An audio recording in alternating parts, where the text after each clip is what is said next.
Hey everybody, this is Kyle Hunsberger, principal of Katherine Johnson STEM Academy. Thank you so much for joining me this morning for Coffee with the Principal. It's a little bit different in that this is a pre-recorded version of it, but it's launching live on YouTube at the time we usually do it, 9 a.m. on Friday. Today we're welcoming back our students and our staff members after a 3-day strike, and so we are glad to have everyone back. And still, nonetheless, we wanted to share our important information about substance use awareness for all our families and all our caregivers. So again, thank you so much for being part of this. Throughout this module, you're going to hear the term parents and caregivers used interchangeably to refer to all the caregivers, including biological parents and adoptive parents, legal guardians, foster caretakers, relative caregivers. We know that you're here because you care deeply about the well-being of a child in your life or multiple children. We welcome you and we value your participation. I want to acknowledge that some of the topics I'm going to address could be triggering. If at any point in the presentation you feel overwhelmed, I encourage you to do what you need to do to help regulate your nervous system. Could be taking deep breaths, could be drinking a cool glass of water, a warm cup of tea, stretching, moving your body, whatever helps you remain present and calm. Lastly, Katherine Johnson is here as your ally in this work. Our approach is centered in a power with dynamic. We want to be a partner in this work. We see you as being the expert on your children, and I'm thankful that you've allowed Katherine Johnson STEM Academy to be an ally in supporting your child's well-being. Again, those of you who don't know me or maybe watching this on YouTube, my name is Kyle Hunsberger. I'm the principal of Katherine Johnson STEM Academy. Just to center ourselves where we are in this series, today is the final module in our 4-module parent-caregiver series on substance use awareness. Our first session 3 weeks ago was on an overview of substance use awareness, specifically on marijuana, alcohol, vaping, and over-the-counter or prescription medication. Our second module 2 weeks ago, Why Do Kids Use, was an enlightening insight into some of the reasons why kids end up using substances. Number 3 was really powerful. Last week, Ms. Dunklin did an amazing job sharing with parents and family members clear steps and clear practical tools that you can use to talk to your children repeatedly about substance use. And today, in our final session, we are going to focus on building resiliency in all our children. If you missed any of these sessions, they're all on our YouTube channel, but we've created a specific playlist with just these 4, and that is available at bit.ly/KJSA substance use. Today's training addresses one of the priorities outlined in LA Unified Strategic Plan under Pillar 2, Joy and Wellness. It's a priority of the district to create and deliver workshops like this that are focused on deepening parent and caregiver knowledge, skills, and dispositions to support their children's social and emotional needs.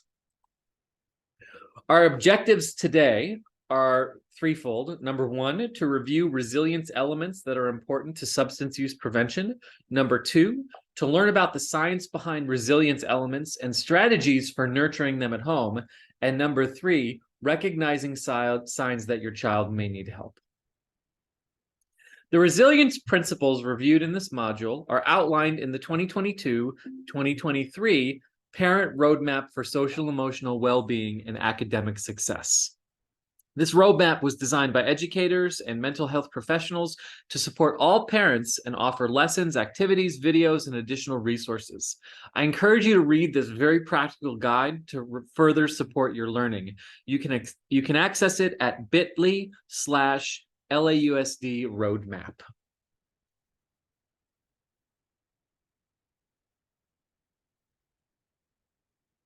Our focus today is on resilience. Resilience has 4 distinct components. The first component is risk. Risk factors can show up as stress, adversity, illness, violence, historical trauma, and discrimination. The second and third components are related to protective factors, the buffers, if you will, the resilience factors that can take the form of either personal or individual level protective factors. These are our strengths, our assets, problem-solving skills, our social skills, hope, having a sense that life has a meaning. Resilience factors can also take the form of environmental or external factors. These include our family and peer supports, opportunities for meaningful engagement in our communities, connections, and community supports. These protective factors have a say on the fourth component of resilience, final outcome.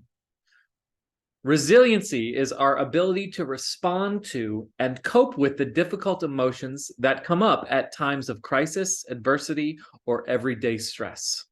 When we build resilience, we can outweigh the harmful impacts of trauma, stress, and adversity, allowing for higher possibilities of positive outcomes, including staying substance-free.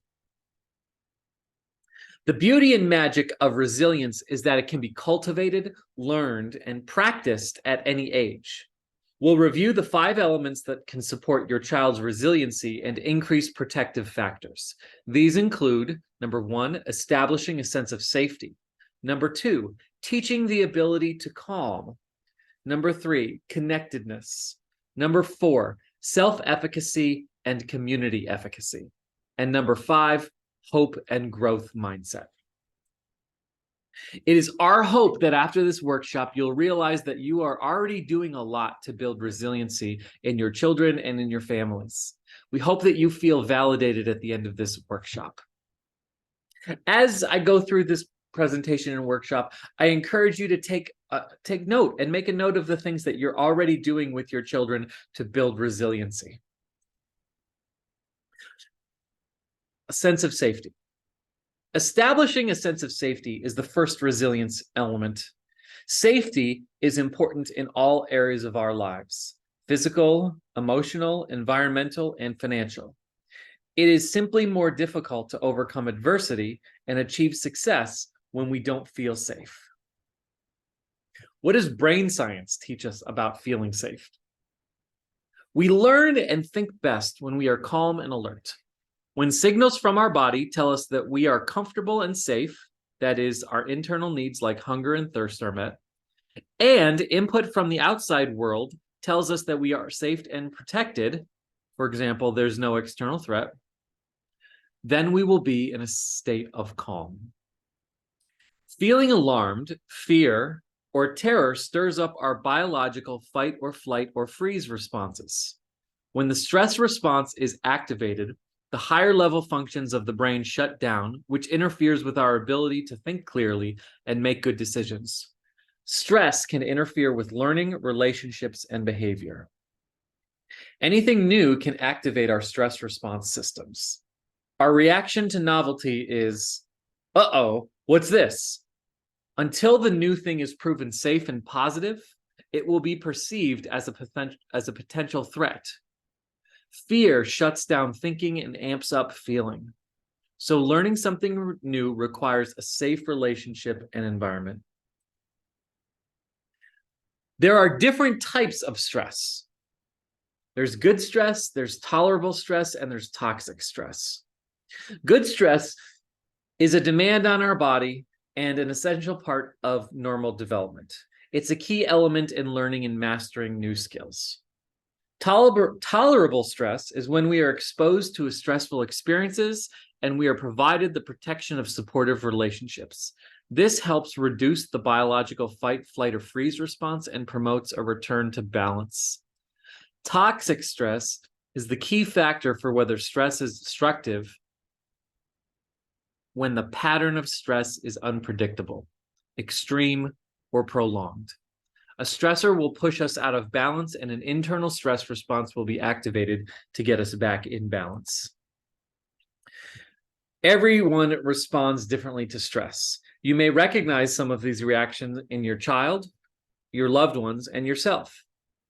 Nightmares or trouble sleeping, wanting to not think or talk about the stressful events, feeling out of control, having trouble concentrating at home, school, or work, feeling angry, annoyed, or irritable, feeling sadness, grief, or loss, having physical health problems or complaints, being on guard to protect yourself, feeling like something bad is about to happen. Although these are common reactions to stress and trauma among adults and children, it is important to know when to be concerned and reach out for counseling and support. If these reactions last longer than a few months or interfere with daily life tasks, for example, bathing, eating, working, or going to school, then it is helpful to know that professional support is available and effective. At the end of this presentation, you'll hear about some mental health resources. So what can you do to help your child feel safe? Number one, we can manage stress by establishing routines for daily brain and body care. Regular bedtime, regular meal times, rest breaks throughout the day. Familiar routines can promote feelings of safety, comfort, and predictability during times of crisis and uncertainty. Encourage self-expression. Children usually feel relief if they can express and communicate their feelings in a safe and supportive environment. Every person has their own way of expressing emotions. Sometimes engaging in a creative activity, such as playing, dancing, drawing, or journaling, can facilitate this process. Spending time with family and or friends we trust and feel safe around. Children may need more adult support and further attention during difficult or stressful times. If you can, play with your child, read with or to your child, and spend time listening to your child or teen. At this point, think about what supports do you need when you feel overwhelmed, exhausted, and unbalanced.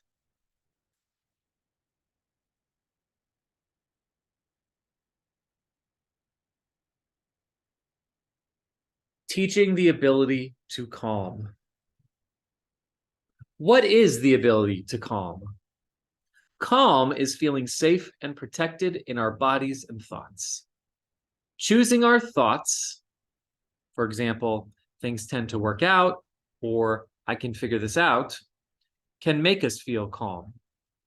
The ability to regulate one's emotions, thoughts, and behaviors effectively in different situations.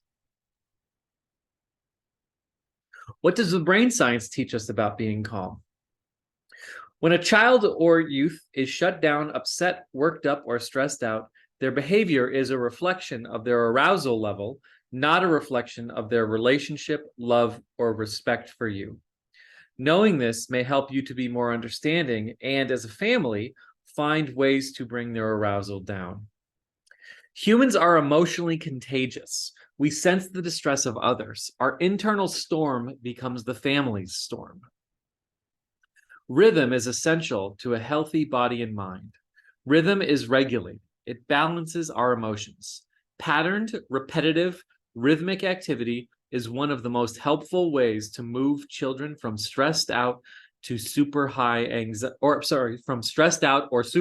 anxiety states to their calmer thinking brain. Rhythmic activity is soothing and calming because it reminds us of being in our mother's womb, hearing her heartbeat, and feeling warm, full, and safe. What repetitive, patterned, or rhythmic activities help you?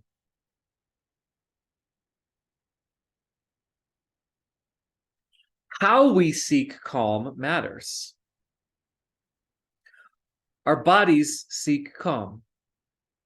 Coping skills are the things we can do in the moment when we are not feeling our best. Attempts to calm our bodies and regulate our nervous system. Coping skills are not created equal. Healthy coping can help turn down the volume of overwhelming emotions, reduce stress, give psychological comfort, and enhances control over our behaviors. Examples of this include deep breathing, taking a walk, seeking support, etc. Unhealthy coping might help with momentary relief, but they'll do more harm than good in the long run. For example, procrastination, numbing or ignoring feelings, tantrums or meltdowns, yelling, swearing, or name-calling. And finally, Sometimes dangerous and harmful coping skills are utilized, and these include things like drug and alcohol abuse, self-harm, violence towards others, risky behavior like shoplifting or dangerous driving. Understanding and managing emotions is important for the development and well-being in children and teenagers. Recognizing and naming emotions helps children understand emotions. It lays the groundwork for managing emotions. Research shows that just identifying a calming activity can reduce anxiety. Being aware of your feelings is the first step. Children and teens develop their ability to recognize and name emotions through plenty of practice. One way you can help your child build emotional awareness is by labeling feelings and talking about them. This helps develop language for emotion.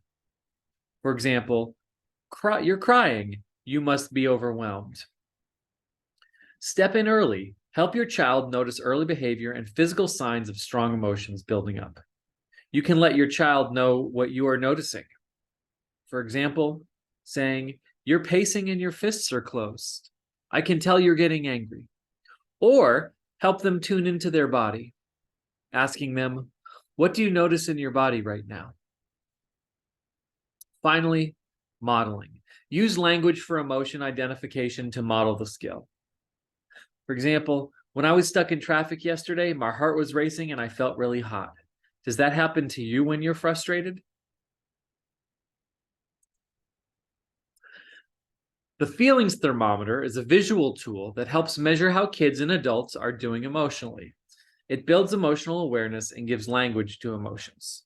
The feeling thermometer helps talk about feelings in terms of comfortable and uncomfortable instead of good versus bad. There's no such thing as a bad feeling. The feeling thermometer helps us identify where we are and where we want to be. It can get kids thinking about what steps they can take to shift their mood. Ask, what can help you get to green? Here's a list of calming activities that can help your child get to green or a more comfortable place on the feeling thermometer. Relaxation skills help kids soothe and relax their body, which can in turn help the mind feel calm. A few common relaxation coping skills are a warm bath or a cup of herbal tea and deep breathing exercises. Mindfulness skills help a child to stay in the here and now rather than worrying about the future or thinking about the past. Mindfulness helps children to focus their attention on the present, be more aware of their feelings and surroundings, and feel more grounded during times of intense stress. These skills include meditation, observing and describing your surroundings, and sensory play. Sometimes strong feelings just need to be let out. These skills help kids vent their feelings in a safe way that isn't destructive or hurtful to themselves or other people. This is especially helpful for kids who experience strong anger, since uncontrolled anger might lead to hitting, breaking toys, or yelling at others. Here are some healthier ways to express emotions: journaling, non-aggressive physical activity, and creating art. Fun is good for our mental health. Doing things that give us a sense of satisfaction and enjoyment are key to giving meaning to life and preventing depression. Kids need to be around other kids in order to grow and develop emotionally, so social opportunities can be an important coping strategy. Positive and rewarding activities can include taking a walk, playing a sport, spending time with supportive friends. By teaching your students healthy coping strategies early on and practicing them regularly, you are building their resilience and setting them up for success. Practice healthy coping skills yourself. Good or bad, kids watch and learn how to cope from the adults around them. If they see you coping in healthy ways, they're more likely to do the same. Try not to convey that it takes a drink or a pill to relax, relieve stress, or have fun. Teach new coping strategy when everyone is calm. It's difficult to learn something new when you're upset or stressed out. Practicing healthy habits, such as getting enough quality sleep, eating a nutritionally balanced diet, and being physically active can help lower stress levels. The same can be said for following simple routines, such as waking up or going to bed at the same time each day. To help you identify your own ways to become calm, think about these questions for a moment. Do I take breaks to care for my own body and brain? Do I value and make it a priority to spend time with people and activities that help me to stay calm and balanced? What strategies and activities make me feel calm and balanced? Number 3, connectedness. Positive interactions with people are regulating and reward us with pleasurable feelings. Connectedness is defined as the personal experience of feeling close to others. It is being valued as a member of a community. It is a sense of belonging. A positive relationship with a healthy adult at home is one of the most important factors that helps build a child's resilience. What does science teach us about connection? Being connected to others means we have opportunities for practical problem solving when faced with overwhelming challenges. It means we can learn from others about ways to cope. Establishing caring relationships is critical for promoting the ability to manage feelings and behavior and cope with stress and frustration, among many other benefits. There are messages we need to receive during childhood from our parents or caregivers because they have a big impact on the way we see ourselves and relate to others. These include, I love you, I see you and I hear you, I will take care of you, I have confidence in you, I am sure you will succeed. Which of these messages did you get? Which messages are you committed to giving your children?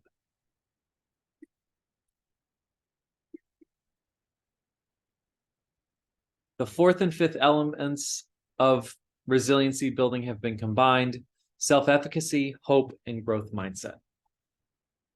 Self-efficacy is the belief that you are capable of performing a task, managing a situation, or reaching a goal. It is about learning how to persevere when one does not succeed at first. An I can do attitude influences how we think, behave, and feel. What influences self-efficacy? Well, a feeling of mastery. When a child truly feels that they grasp the subject or task at hand, they require an expertise. Overcoming a challenge early on. Experiencing success early on improves self-efficacy. Tasks need to be challenging enough to keep the child's interest, but not so difficult that they become frustrating.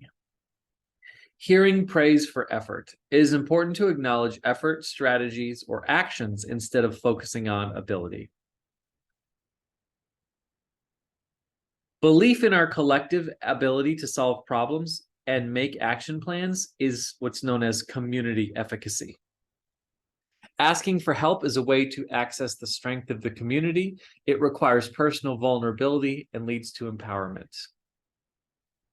Hope is forward-looking and optimistic, being able to envision a better future, which helps us take the steps to make it happen. A thinking process that taps into agency. Agency is a feeling of control over actions and consequences, the ability to take charge of one's life. Growth mindset is the belief that you can grow your talents and abilities with effort.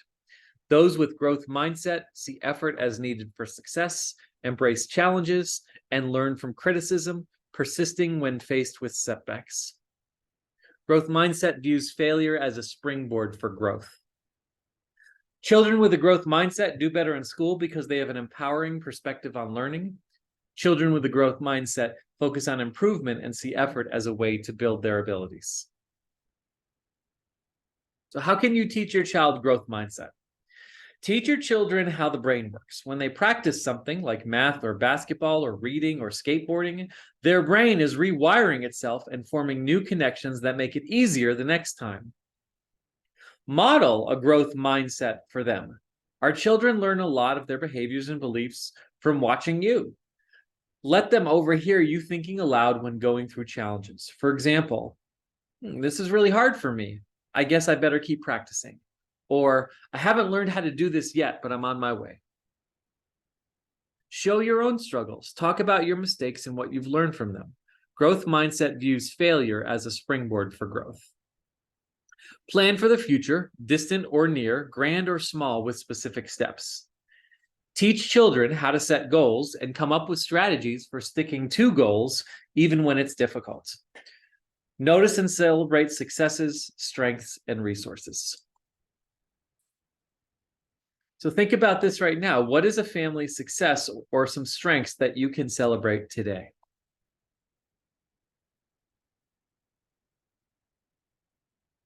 And then as we start to close this out like we do every week, it's important to always keep in mind recognizing signs that your child may need support. There are many signs that could indicate a young person is using drugs, though it can be difficult to tell the difference between normal adolescent behavior and actual drug use. Caregivers are usually the first to notice if their child is having a tough time. If drug use is suspected, it's up to caring adults in a young person's life to initiate a conversation and seek support. So again, we've spent time on these in past weeks, but I invite you to review some of these common signs of substance abuse in youth. You know your child best, so you know what's within the pattern of their normal behavior, as well as what might be an outlier. Again, reviewing their physical appearance, recognizing that. Pay close attention to what's going on in your child's life. Note any concerning changes. Respond quickly to the warning signs. Be aware of the signs associated with drug and alcohol abuse is an effective way to prevent continued drug abuse. When you are familiar with these signs and symptoms of abuse, you can take action right away. Watch for social changes, changes in friend groups, or other warning signs. After a critical incident or stressor, children need the attention and care of their parents and caregivers. Seeking professional help can be beneficial. Counseling services provide resilience by providing tools to cope, reminding our children that they are not alone, helping identify language to describe their feelings, and sharing with trusted adults. Early identification and care can help young people to recover more quickly, benefit from their education, and to develop positive relationships. All of these benefits help reduce the risk of future substance abuse. It might be helpful to know where to start when reaching out for help. Here are a few prompts that can help you explain your concerns. I heard my child say, or my child is feeling such and such, or I've seen a change in my child's behavior, mood, or appearance. This is not my child's usual behavior. I think there is a problem because my child is feeling. Again, here's a slide of lots of community resources information. If you have any questions, please contact a mental health professional to get more information about how you can help your child. Here is LAUSD's resource hotline.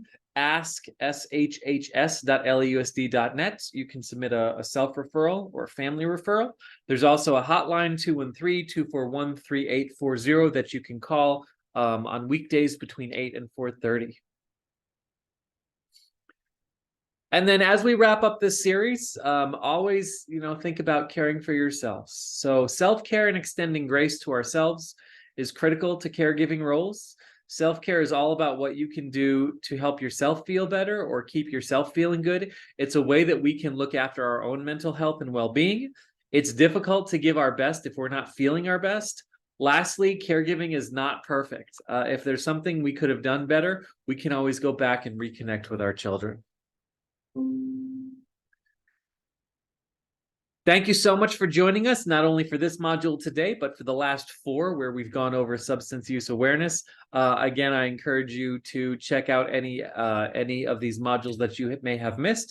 And then finally, if you are able to give some feedback to the folks in Student Health and Wellness Services that put these modules together, I invite you to visit bit.ly/SUA-module4. I believe that's case sensitive, so this will give them some feedback as to how we presented. So I don't see this feedback. It goes straight to the folks who designed this. So again, thank you finally so much for joining us today. Sorry I couldn't be with you live. Next Friday, there is no school. It is Cesar Chavez Day. There's no school Friday, March 31st, and then the following week is spring break. We will return from spring break on Monday, April 10th. And so our next coffee with the principal will be Friday, April 14th. And then we're halfway through April, and wow, the end is in sight. Thank you all. Have a great day. Have a great weekend. I wish you the very best. Bye-bye.